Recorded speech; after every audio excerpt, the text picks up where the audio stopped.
Hi there, I'm Phil, and I'm here today to talk to you about some of my data ponderings. Now, as you can see, I'm at the front of my house today, and I've got two trees here. Now, the one on the right seems to have done very well. The one on the left, not so much.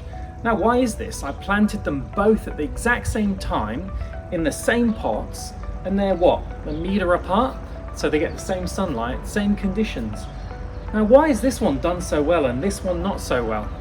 I think there's a lesson in this, so let's head on inside, grab a cuppa and chat it through.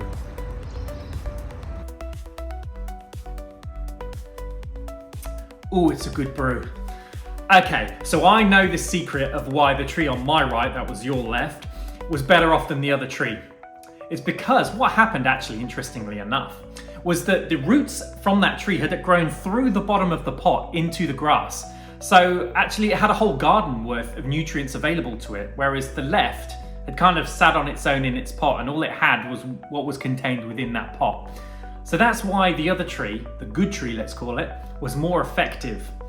I think this links to what we're trying to do with data and analytics projects in our organizations. I think if they're well rooted in good business value and connected to the business, then they will be more successful. Okay, let's pop this down and get to business, eh? So, number one is relevance.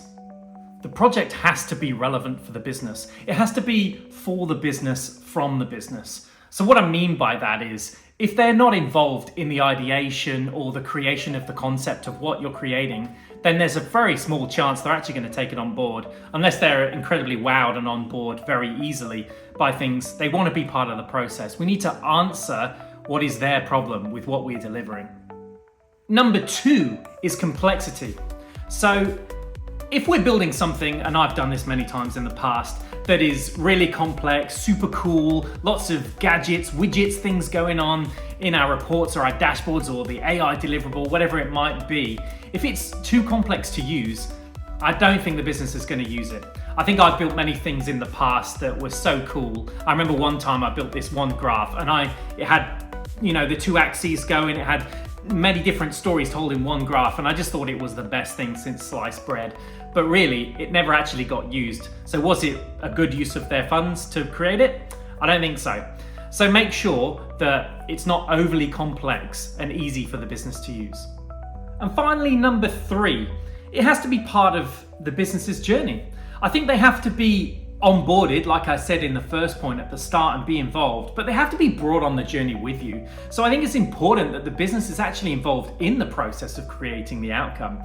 So you might refer to this as change management or good stakeholder management in the business. I think it's all of that together, but it's making sure that the business has skin in the game with what's being created, and they're a part of that too. So not just, okay, thanks for the requirements, here's what we've delivered for you. It's more, hey, do you want to join in, be a part of this? Can we talk about things on a regular basis and make sure you're involved in what we're delivering? I think if we do all three of these things well, we should be able to deliver quality outcomes. It'll look like the tree on my right there, nice and healthy, delivered projects that are being used for multiple years to come.